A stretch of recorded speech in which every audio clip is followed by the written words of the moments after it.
All right, welcome to the Explainer. We've got to dive straight in today because honestly, we're looking at what might be the single most important game of these players' lives. We are breaking down the absolute high-stakes clash between Portugal and Croatia. And let me tell you, the emotional weight here, it is just off the charts. You can literally feel the tension. This isn't just another match, it's survival. And the tactical chess match we're about to unpack is exactly what's going to decide who packs their bags and who marches on. Just take a second to let the gravity of that quote sink in. If Portugal loses today, that is it. No more World Cup. And the pressure is dialed up to 11 because of one crazy fact. Cristiano Ronaldo is still hunting for his very first knockout stage goal in this tournament. Think about that for a second. We're watching young guns like Erling Haaland find the net in their very first knockout games, while an entire fan base is just praying their legend finally delivers when it matters most. But, as we've seen from the analysis, just hoping for a miracle isn't exactly a winning strategy. So, here's our game plan for today's Explainer. We've just covered the ultimate stakes, and next we'll hit Portugal's tactical struggles, the Croatian threat, the winning blueprint, and finally, predicting the outcome. Moving right into part 2, Portugal's tactical struggles. Look, when you evaluate Portugal as a collective unit, you realize you simply can't bank on Ronaldo for 90 straight minutes without a solid plan B. If he gets marked out of the game, sitting around waiting for fresh legs with zero tactical shift is a massive coaching failure. And it really all boils down to this staggering number, 9. Out of 32 total shots taken in this campaign, Portugal has hit the target exactly 9 times. 9. That is their absolute worst offensive record since 2018. It's simple, right? If you don't generate shots on target, you don't test the keeper, and you definitely don't score. Their whole philosophy of holding on to 75% possession and waiting for that one flawless opening is actually completely paralyzing their offense. So, breaking down their core issues, we just talked about the severe lack of shots on target, but honestly, it goes way deeper. Their defensive transitions are a mess. Guys are getting caught totally out of position, leaving these massive, wide-open spaces. But the wildest part? There is a glaring lack of hunger. A lack of effort. Take the Colombia match, for example. Around the 45-minute mark, they get a counterattack. Pedro Neto is absolutely sprinting, busting his lungs down the pitch looking for a cutback. And what did Bruno Fernandes, João Félix, and Ronaldo do? They jogged. Literally just jogged. That lack of anticipation completely killed what should have been a prime scoring chance. All right, Section 3, the Croatian threat. Which brings us to the opposition. Now, Portugal actually has a great historical record against Croatia. They've only lost once in their last 10 meetings. But do not underestimate them today, because knockout football Croatia, they are different gravy. They are the extra time masters. This team is a grinding, resilient machine that is perfectly happy dragging games deep in extra time all the way to penalties. They want to frustrate you, they want you to overcommit, and they know they have a phenomenal keeper in Dominik Livaković who thrives in these clutch moments. Basically, if Portugal doesn't score early, Croatia will gladly pull them into the deep end.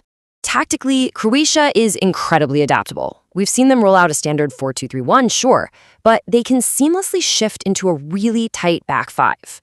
Like against England, they used Ivan Perisic and Josip Stanisic as wingbacks. What that does is create this incredibly dense, impenetrable wall of 5, sometimes 6 players. It completely chokes out the center of the pitch, which is exactly where Portugal wants to operate. But hey, don't mistake them for a team that only defends. In transition, Croatia is lethal. If Portugal loses the ball while pushing up, you've got Luka Modrić, Mateo Kovačić, Ivan Perisic, and Suchić waiting to pounce. These 4 are brilliant ball carriers. If Portugal's fullbacks, guys like Cancelo or Mendes, are caught too far up the pitch, Croatia's counterattack will absolutely shred their defensive line. They'll exploit those wide spaces brutally. Let's move to Section 4, the winning blueprint. On paper, Portugal obviously has the superior raw talent, but winning today comes down entirely to the manager's execution. It's about putting the right puzzle pieces in the exact right spots to break that Croatian wall. So here is the 3-step blueprint they have to follow. Step 1, compact the midfield. During defensive transitions, Portugal has to shrink the pitch immediately, tuck those wingers in, and deny Croatia the wide lanes. Step 2, utilize Vitinha for line-breaking passes. We'll get into that in just a sec. And step 3, exploit the wide spaces with Pedro Neto's blistering pace. Once they recycle the ball, they need to feed Neto out wide and let him stretch that defense to the breaking point. And that brings us to Vitinha's crucial role as the recycler. When the offense stalls out, he's the guy tasked with retaining possession, recycling the ball, and keeping the tempo up under pressure. But he has to do more than just play safe sideways passes today. If João Félix drops deep, Vitinha absolutely must be the one firing those vertical, line-breaking passes right through the middle. If they jump all the creative burden on Bruno Fernandes, it's a trap. Vitinha has to step up and be a primary offensive conduit. Now, when that ball finally moves forward, there is an absolute golden rule for Cristiano Ronaldo today. Do not try to hold up play. Run the channels. Look, Croatia's center backs, whether it's Modrić or Gvardiol, are absolute physical monsters. If Ronaldo tries to plant his feet with his back to the goal and wrestle them, he's going to lose that battle. Instead, he needs to anticipate, make those sharp, darting runs into the half spaces, and use his movement to stretch them out, exactly like he did against Uzbekistan. The analysis actually makes a really passionate point about the long-term vision here, warning against the idea of relying on a 45-year-old Ronaldo in the next World Cup cycle. But honestly, that lesson applies right this second. You cannot ask him to carry the entire offensive weight on his shoulders alone. It's just not fair to his legacy. And it's definitely not fair to the team to expect him to magically bail them out. Guys like Rafael Leao, João Félix, Pedro Neto, Francisco Conceição, they have to step up. They need to take the shots and they need to score. It has to be a collective responsibility. Finally, Section 5, predicting the outcome. All right, based on all the tactical breakdowns we've looked at, here is the official prediction. Portugal takes it 3-1. I know, predicting 3-1 against a resilient Croatian side sounds incredibly bold, but it's grounded in Portugal's sheer squad depth and their historical dominance in this specific matchup.